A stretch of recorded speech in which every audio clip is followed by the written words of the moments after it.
الحمد لله رب العالمين والصلاة والسلام على أشرف الأنبياء والمرسلين وعلى آله وأصحابه أجمعين وعلى من تبعهم بإحسان إلى يوم الدين. أعوذ بالله من الشيطان الرجيم. حاميم تنزيل الكتاب من الله العزيز الحكيم.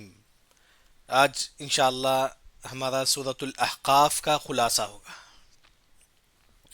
سب سے پہلے یہ احقاف ان صورتوں میں سے ہے جو حامیم سے شروع ہوتی ہیں، یعنی کہ پورے قرآن میں حامیم سے جو صورتیں شروع ہوتی ہیں وہ 7 صورتیں ہیں. ان میں سے ایک سورہ کون سا ہے؟ سورۃ الاحقاف. احقاف کا جو معنی ہے جہاں قوم عاد رہتے تھے اس بستی کا نام احقاف ہے. وہ کہاں ہے؟ حضرموت جو گاؤں ہے اس کے بالکل کنارے ایک گاؤں ہے، اس کا نام احقاف، جہاں قوم عاد رہتے تھے. نبی کون تھے وہاں؟ ہود علیہ السلام. دیکھیے، بسم اللہ الرحمن الرحیم، اللہ کے نام سے میں شروع کرتا ہوں جو رحمان اور رحیم ہے.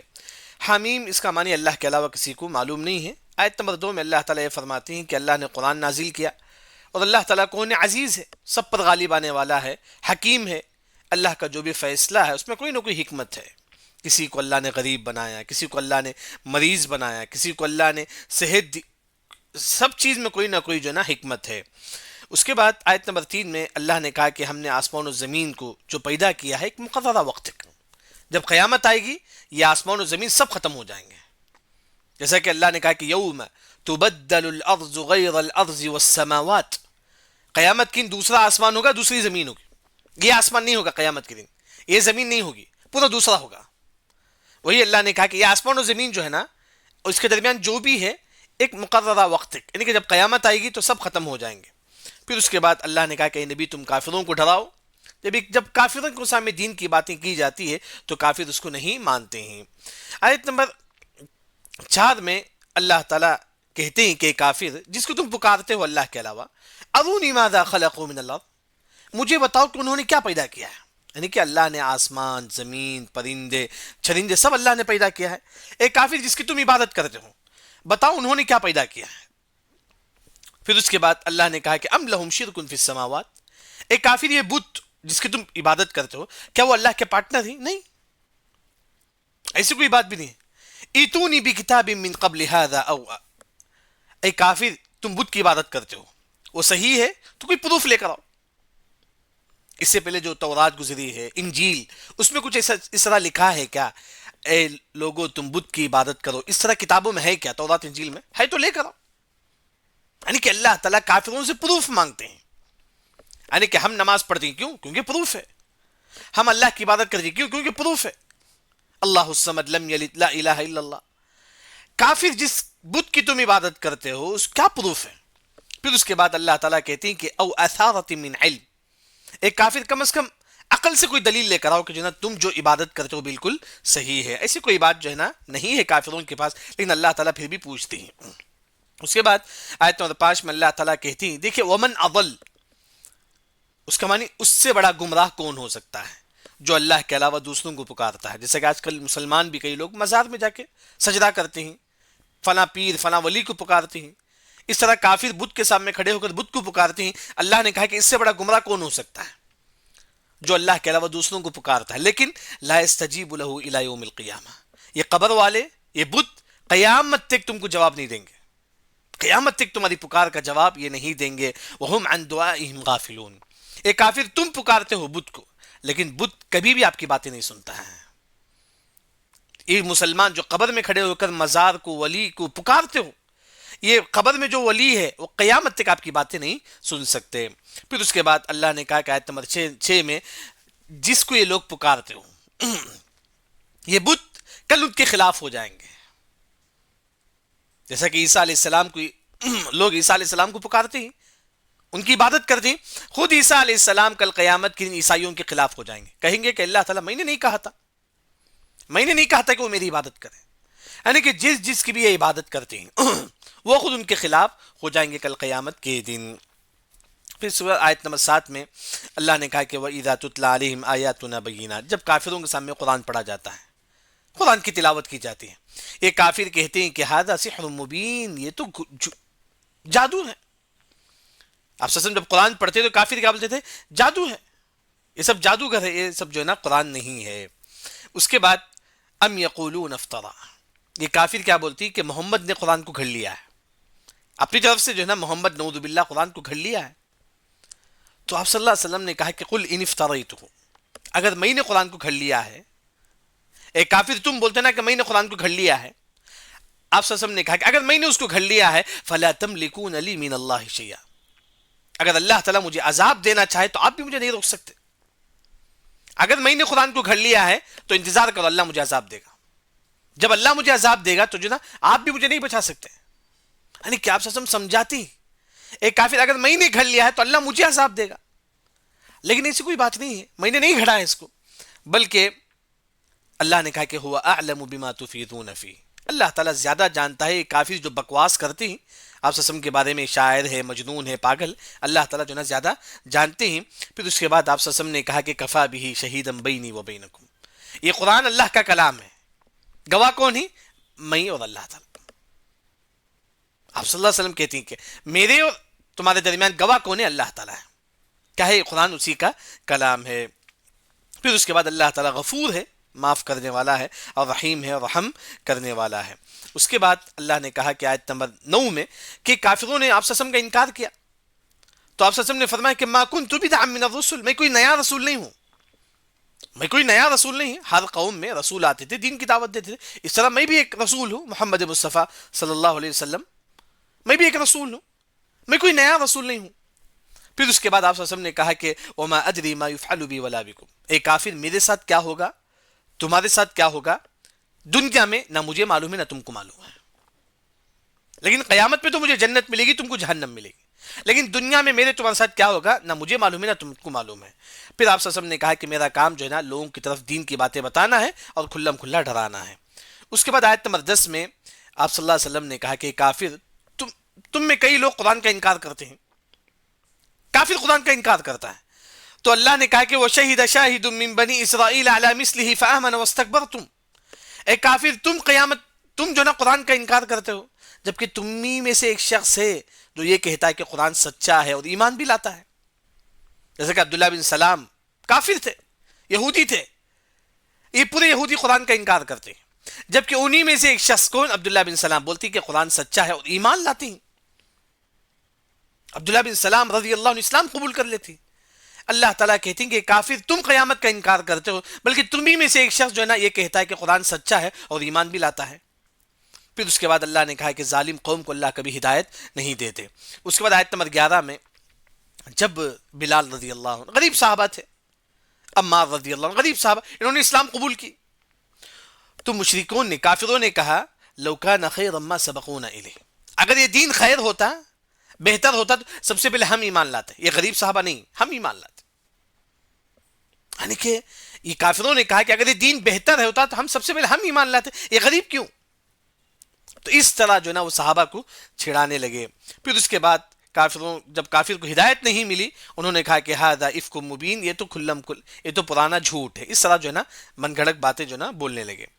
اس کے بعد آیت نمبر 12 میں اللہ نے کہا کہ اس قرآن سے پہلے سچی کتاب کون سی تھی؟ موسیٰ علیہ السلام کی تورات تھی، اور یہی وہ قرآن ہے جو تورات کو بھی سچا مانتا ہے۔ اس وقت جو تورات تھا وہ بالکل سچا تھا، وہی اللہ تعالیٰ یہاں فرماتے ہیں۔ اس کے بعد اللہ نے کہا کہ نبی تم ظالموں کو ڈراؤ اور نیک لوگوں کو خوشخبری سنا دو۔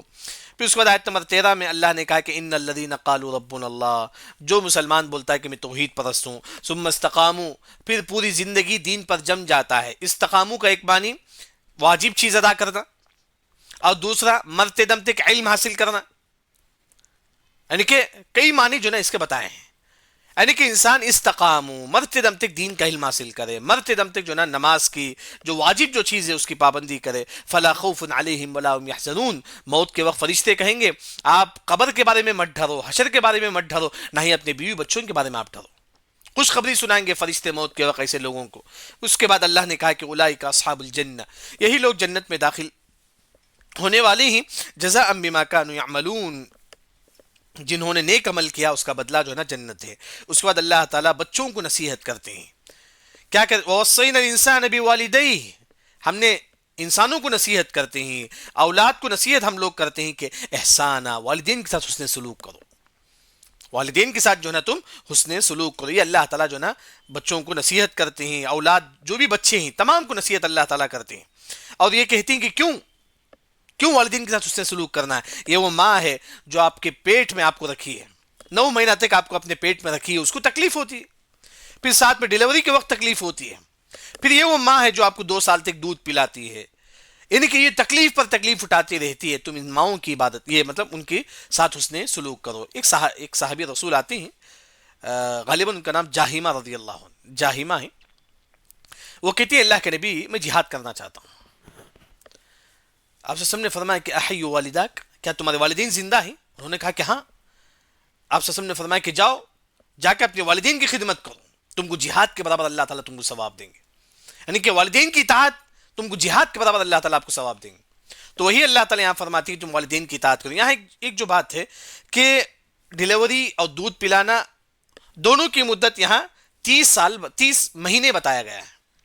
گویا کہ جو ہے نا 2 سال 30 مہینہ مطلب 24، 12 2 سال اس کا دودھ پلانے کا وقت ہوتا ہے، اور 6 مہینہ ڈیلیوری کا ہے. یعنی کہ کم از کم جو ایک آج کل جو ہے نا 9 مہینہ ہوتا ہے، اگر 6 مہینہ میں اگر کوئی عورت بچہ جنتی ہے سمجھو کہ صحیح ہے، زنا کا بچہ نہیں، وہ صحیح اولاد ہے. کیونکہ یہاں علی رضی اللہ عنہ فرماتی ہیں کم از کم جو ہے نا 6 مہینہ ہے، زیادہ سے زیادہ 2 سال بھی ہو سکتا ہے، 9 مہینہ بھی ہو سکتا ہے. اس کے بعد اللہ نے کہا کہ جب وہ بچہ نوجوان ہوتا ہے، پھر جب 40 سال کو پہنچتا ہے تو یہ دعا پڑھے، رب اوزعنی ان اشکر نعمتک التي انعمت علی وعلى والدی وان اعمل صالحا ترضاه واصلح لي في ذريتي انی تبت الیک وانی من المسلمین. اس دعا کا مطلب یہ ہے کہ اللہ تعالیٰ مجھے توفیق دے، کس کا؟ میں میرے بھی نعمت کا شکر بجا لاؤں، اور میرے والدین پر جو تو نے نعمتیں کی ہے میں اس کا بھی شکر بجا لاؤں.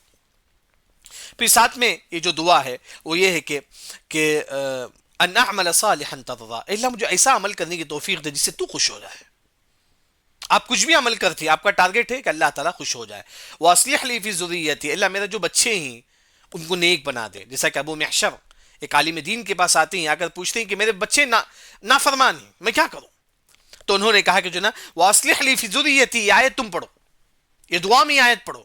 اس آیت کا مطلب یہ کہ اللہ تعالیٰ میرا بچہ جو نافرمان ہے اس کو جو نا تو صحیح راستے پر گامزن کر دے.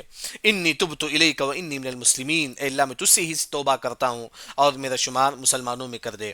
اس کے بعد اللہ نے کہا کہ یہی وہ لوگ جن کے اعمال ہم قبول کرتے ہیں، یعنی کہ توحید پرستوں کے اعمال اللہ تعالیٰ قبول کرتے ہیں، ان کے گناہوں کو اللہ تعالیٰ معاف کرتے ہیں. اولئک فی اصحاب الجنہ، یہی لوگ جنت والے ہیں.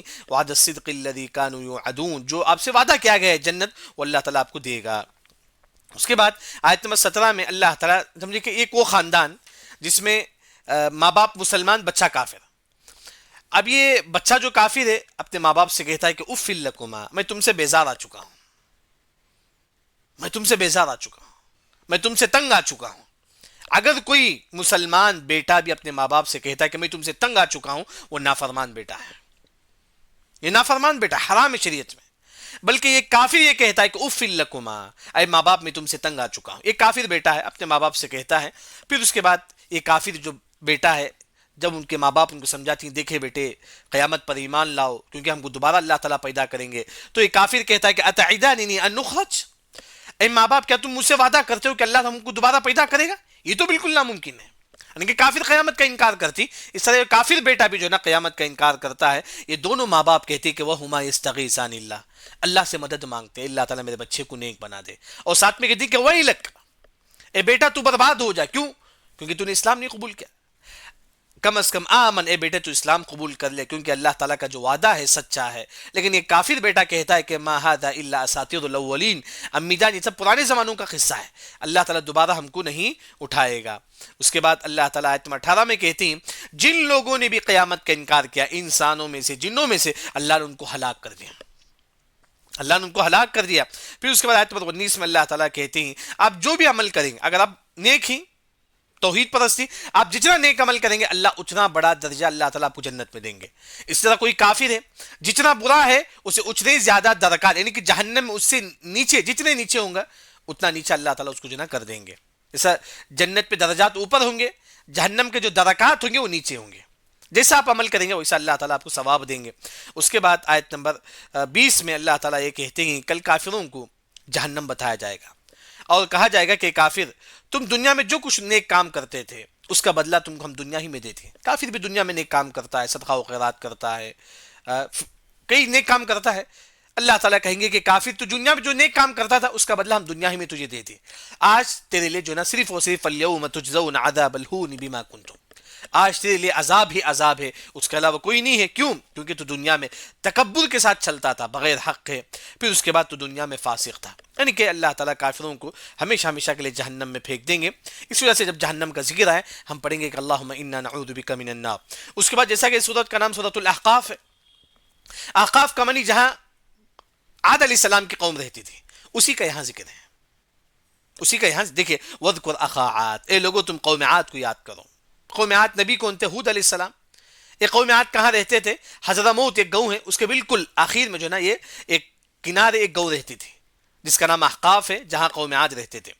اب ہود علیہ السلام جب اپنی قوم والوں کو ڈراتے ہیں تو کہتے ہیں کہ اللہ تعبدوا الا اللہ, اے قوم والے صرف تم اللہ کی عبادت کرو, لیکن میں تم کو کھلم کھلا ڈرانے والا ہوں. جب ہود علیہ السلام قوم والوں کو دین کی دعوت دیتے ہیں, قوم والے کیا کہتے ہیں کہ قالوا اجئتنا لتأفکنا عن آلہتنا, اے ہود کیا تم ہم کو ہمارے جو معبود ہیں, ہمارے جو الہ ہیں, کیا ہم کو اس سے دور کرنا چاہتے ہو؟ اے ہود تم ہم کو ہمارے معبود سے دور کرنا چاہتے ہو؟ پھر اس کے بعد ہود علیہ السلام کی قوم والوں نے کہا کہ ہود اگر تو سچا ہے تو عذاب لے کر آ, فأتنا بما تعدنا ان كنت من الصادقین.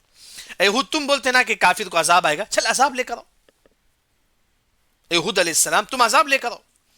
تو ہود علیہ السلام کہتی کہ انما العلم عند اللہ, عذاب آئے گا کب آئے گا یہ صرف اللہ تعالیٰ کے پاس, مجھے معلوم نہیں ہے. لیکن میرا کام کیا ہے؟ وَأُبَلِّغُكُم مَّا أُرْسِلْتُ بِهِ, میرا کام کیا ہے؟ دین کا پیغام لوگوں تک پہنچانا ہے. جیسا کہ آپ کا کام کیا ہے؟ کوئی نافرمان ہے, آپ کا کام صرف بتانا ہے, بس ہدایت دینے کا کام اللہ تعالیٰ کا ہے. وہی فرمایا ہود علیہ السلام نے, یہ عذاب لگانا, عذاب لانا یہ میرا کام نہیں ہے. یہ کس کا کام ہے؟ یہ اللہ تعالیٰ کا کام ہے. پھر اس کے بعد ہود علیہ السلام کہتے ہیں کہ وَلَكِنِّي أَرَاكُمْ قَوْمًا تَجْهَلُونَ, اے قوم ہود, قوم عاد, تم جو ہے نا ایک جاہل قوم ہے. عاد تم جو ہے نا ایک جاہل قوم ہے. اس کے بعد ایک مرتبہ کیا ہوا, جہاں قوم عاد رہتی تھی احقاف, وہاں بادل آنے لگا. قوم والوں نے کہا کہ قالوا هذا عارض ممطرنا, آیت نمبر 24 میں قوم والوں نے کہا کہ یہ تو بادل ہے جو ہم پر بارش برسنے والا ہے. خوشی سے کہنے لگے. تو ہود علیہ السلام نے کہا کہ بل هو ما استعجلتم به, نہیں نہیں یہ عذاب ہے جس کو تم نے جلدی کیا. یہ بادل نہیں, یہ عذاب تھے. کیسا عذاب آیا؟ ریح فیہا عذاب علیم, ہوا, ٹھنڈی ہوا, وہ بھی سبعت, جیسا کہ اللہ نے سورہ حاقہ میں فرماتی ہیں 7 لیال و 8 ایام, 8 دن اور 7 راتیں مسلسل قوم عاد پر ہوا آنے لگی. ایک سیکنڈ بھی نہیں رکا. 8 دن اور 7 راتیں مسلسل ہوا, وہ بھی ٹھنڈی ہوا. ہوا جو ہے نا قوم عاد کے شخص کو اوپر لیتی تھی, پھر زمین میں پٹکتی تھی, پھر ان کا سر الگ دھڑ الگ ہو جاتا تھا. اس طرح پورے قوم عاد کو اللہ نے ہلاک کر دیا. وہی اللہ نے فرمایا کہ تدمر کل شیء بامر ربها, پورے قوم والے ہلاک ہو گئے. فاصبحوا لا يرى الا مساكنهم, جب آپ دیکھیں گے صرف ان کے بستیاں نظر آئیں گے, کوئی قوم عاد جو نہیں بچا ہے. قوم عاد میں سے کوئی نہیں بچا ہے, پورے کے پورے جو ہے نا ہلاک ہو گئے. اس کے بعد اللہ نے کہا کسی طرح ہم ظالم قوم کو جو ہے نا بدلا دیتے ہیں. پھر اس کے بعد اللہ تعالیٰ آیت نمبر 6 میں یہ کہتے ہیں کہ یہاں مکے والوں سے کہتے ہیں. اب یہاں تک اللہ نے قوم عاد کا واقعہ ذکر کرتے ہیں. قوم عاد لمبے تھے, ہٹے کھٹے تھے, سب کچھ تھے, اللہ نے ان کو ہلاک کر دیا. یا اللہ تعالیٰ مکے والوں سے کہتے ہیں کہ مکے والے تم سے زیادہ طاقتور کون تھے؟ قوم عاد والے تھے. قوم عاد تم سے زیادہ طاقتور تھے, اور اللہ نے ان کو کان, آنکھ, ناک, دل سب دیا تھا. لیکن جب انہوں نے قیامت کا انکار کیا تو اللہ نے ان کو ہلاک کر دیا. اے مکے والے اگر تم بھی قیامت کا انکار کرو گے تو اللہ تعالیٰ تم کو بھی ہلاک کر دے گا. یعنی کہ اللہ تعالیٰ مکے والوں سے کہتی کہ مکے والے تم سے زیادہ طاقتور قوم عاد تھے, قوم سمود تھے. جب اللہ نے ان کو ہلاک کیا تم کو ہلاک کرنا اور بھی آسان ہے. پھر اس کے بعد آیت نمبر 7 میں اللہ تعالیٰ کہتے ہیں وَلَقَدْ أَهْلَكْنَا مَا حَوْلَكُم مِّنَ الْقُرَىٰ, اے مکے والے دیکھو تمہارے اطراف کئی قوم ہیں, قوم سمود ہے, قوم عاد ہے, وہیں پر ہے. تھوڑا جا کر دیکھ لو کس طرح اللہ نے قوم عاد, قوم سمود کو ہلاک کیا. اور اللہ تعالیٰ چاہے تو تم کو بھی ہلاک کر سکتا ہے. لیکن وَصَرَّفْنَا الْآيَاتِ, اے مکے والے ہم تمہارے سامنے واضح نشانیاں ہم بیان کرتی ہیں تاکہ تم ایمان لا لو, تاکہ تم اسلام کی طرف آ جائے. آیت نمبر 8 میں اللہ تعالیٰ سمجھاتی ہے مکے والوں کو, کیونکہ مکے والے بھی بت کی عبادت کرتے تھے, اس وقت جو آپ صلی اللہ علیہ وسلم کے زمانے میں جو مکے والے ہیں وہ بھی بت کی عبادت کرتے تھے. اللہ تعالیٰ یہاں سمجھاتے ہیں اے مکے والے تم بت کی عبادت کرتے ہو. قوم عاد بھی بت کی عبادت کرتے تھے, قوم سمود بھی بت کی عبادت کرتے تھے. جب ان پر عذاب آیا قوم عاد پر, کیا یہ بت ان کی مدد کی؟ نہیں. جب قوم سمود پر عذاب آیا تو کیا یہ جو بت جس کو قوم سمود عبادت کرتے تھے کیا انہوں نے اس کی حفاظت کی, ان کو بچایا عذاب سے؟ نہیں, بلکہ بل ضلوا عنہم, یہ بت وہاں سے غائب ہو گئے. یہ جس بت کی عبادت کرتے تھے عذاب کے وقت یہ بت بھی غائب ہو گئے, یہ بت بھی ہلاک ہو گئے. یعنی کہ اللہ تعالیٰ سمجھاتی ہے مکے والے جس بت کی تم عبادت کرتے ہو یہ بھی اللہ کا جب عذاب آئے گا یہ بت بھی جو ہے نا کام نہیں آئے گا. اس کے بعد اللہ تعالیٰ جب اس پرنوں میں جن کا واقعہ ذکر کرتے ہیں.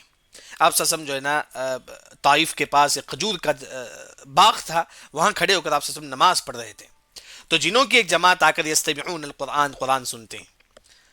جب فلما حضروا, جب پورے جن وہاں حاضر ہو جاتے ہیں تو قالوا انصتوا, کہتے ہیں کہ خاموش رہو.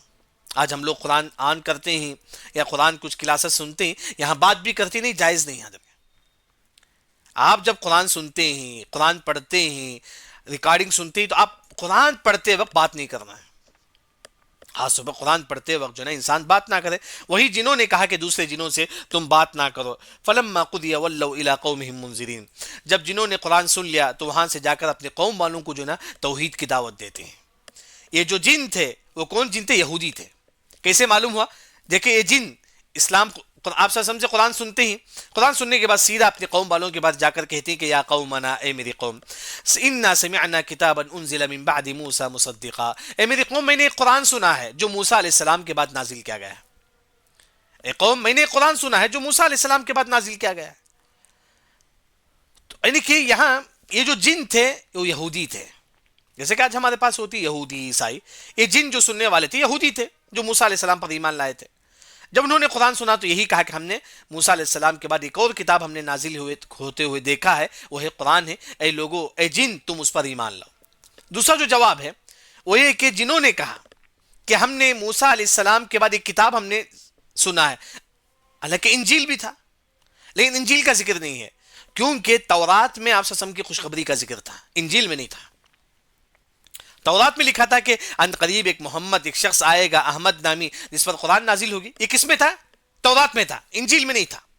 اسی وجہ سے جنہوں نے کہا ہم نے یہ قرآن سنا ہے جو انجیل کے بعد, جو تورات کے بعد جو نازل کی گئی ہے, کیونکہ تورات میں لکھا تھا کہ محمد آئیں گے جس پر قرآن نازل ہوگا, انجیل میں اس طرح کی بات نہیں تھی. اس کے بعد جن جو ہے نا اپنے قوم والوں کو دین کی دعوت دیتے ہیں اور کہتی کہ یا قومنا, اے میری قوم, اجیبوا داعی اللہ, یہ جو اللہ کا داعی ہے محمد مصطفیٰ صلی اللہ علیہ وسلم, تم ان پر ایمان لاؤ. وآمنوا بھی, یعنی کہ تم محمد صلی اللہ علیہ وسلم جو آ کر ہی تم جو ہے نا تم ان پر ایمان لاؤ. اگر تم توحید پرست ہو جائیں گے اللہ تعالیٰ تمہارے گناہوں کو معاف کر دے گا, اللہ تم کو دردناک عذاب سے اللہ تم کو بچا لے گا. یعنی کہ یہ جن قرآن سننے کے بعد اپنے قوم والوں کو دین کی دعوت دیتے ہیں, اور ساتھ میں جن یہ بھی کہتے ہیں ومن لا یجیب داعی اللہ, جو محمد پر ایمان نہیں لائے گا فلیس بمعجز فی الارض, اگر اللہ تعالیٰ اس کو عذاب دے وہ کہیں بھی نہیں بچ سکتا, زمین پہ کہیں بھی جائے وہ اللہ کے عذاب سے نہیں بچ سکتا. اللہ کے علاوہ کوئی ہمارا دوست نہیں ہے. یہ لوگ کھلم کھلا گمراہی میں ہیں. یعنی کہ جتنے بھی لوگ جو اللہ کے علاوہ دوسروں کو پکارتے ہیں, جب اللہ کا عذاب آئے گا یہ لوگ نہ ان کو بچا سکتے ہیں نہ وہ اللہ سے بچ کر جو نا وہ بھاگ سکتے ہیں. یہاں تک جنوں کا ذکر ہوا, یعنی کہ جن قرآن سن کر جو ہے نا اپنے قوم والوں کو دین کی دعوت دیتے ہیں اور توحید کی دعوت دیتے ہیں. اس کے بعد اللہ نے کہا کہ اے لوگوں, کیا تم نہیں دیکھتے, اللہ نے آسمان و زمین کو پیدا کیا لیکن اللہ نہیں تھکا. اتنی بڑی مخلوق آسمان و زمین کو اللہ نے پیدا کیا, پیدا کرنے کے بعد نہیں تھکا, تو اللہ تعالیٰ جو نا دوبارہ تم کو پیدا کرنا اللہ کے لیے اور بھی آسان ہے. یعنی کہ ہم ایک حقیر مخلوق ہے. اللہ جب آسمان و زمین جیسے مخلوق پیدا کر سکتا ہے, ہم کو دوبارہ پیدا کرنا تو اللہ کے لیے اور بھی آسان ہے. پھر اس کے بعد اللہ نے کہا کہ جس دن ہم کافروں کے سامنے آگ کو پیش کریں گے اور کافروں سے کہیں گے الیس ھذا بالحق, اے کافر یہ جو عذاب ہے کیا حق نہیں ہے؟ کافر کہے گا کہ قالوا بلا, اے اللہ تعالیٰ یہ عذاب حق ہے, اللہ تعالیٰ یہ عذاب حق ہے. وربنا, اللہ تعالیٰ کہیں گے کہ قال فذوقوا العذاب, یعنی کافر فرشتے جو ہے نا کافروں سے کہیں گے فذوقوا العذاب بما کنتم تکفرون, اے کافر تم جو ہے نا ہمیشہ ہمیشہ کے لیے تم عذاب کو چکو. پھر آخری آیت میں اللہ تعالیٰ کہتے ہیں کہ نبی تم صبر کرو جس طرح اولو العزم پیغمبر صبر کرتے تھے. کون؟ ابراہیم علیہ السلام, موسیٰ علیہ السلام, عیسیٰ علیہ السلام, نوح علیہ السلام, محمد مصطفیٰ صلی اللہ علیہ وسلم. اے نبی تم بھی صبر کرو، کیونکہ اس سے پہلے والے جو نبی آ کر تھے ان کو بھی لوگ ستاتے تھے، انہوں نے بھی صبر کی، اے نبی تم بھی جو ہے نا صبر کرو، اے نبی تم جلدی نہ کرو، یعنی کہ کافروں پر عذاب آنا ہے اس پر تم جلدی نہ کرو۔ اور ساتھ میں جس دن کافر اپنی آنکھوں سے جو ہے نا قیامت کو دیکھ لیں گے، عذاب کو دیکھ لیں گے، لم یلبسوا الا ساعۃ من نہار، یہ گمان کریں گے کہ جو ہم دنیا میں صرف یہ ایک گھنٹہ تھے بس، ہم دنیا میں صرف یہ ایک گھنٹہ تھے بس۔ اس کے بعد اللہ نے کہا کہ بلاغ، اے نبی تمہارا کام دین کی بات لوگوں تک پہنچانا ہے، فَهَلْ يُهْلَكُ إِلَّا الْقَوْمُ الْفَاسِقُونَ، اللہ تعالیٰ فاسق قوم کو اللہ تعالیٰ ہلاک و برباد کر دیتے ہیں۔ الحمدللہ سورہ احقاف کا خلاصہ ہمارے پاس ہو چکا ہے۔ سبحانک اللہم و بحمدک، اشہد ان لا الہ الا انت، استغفرک و اتوب الیک۔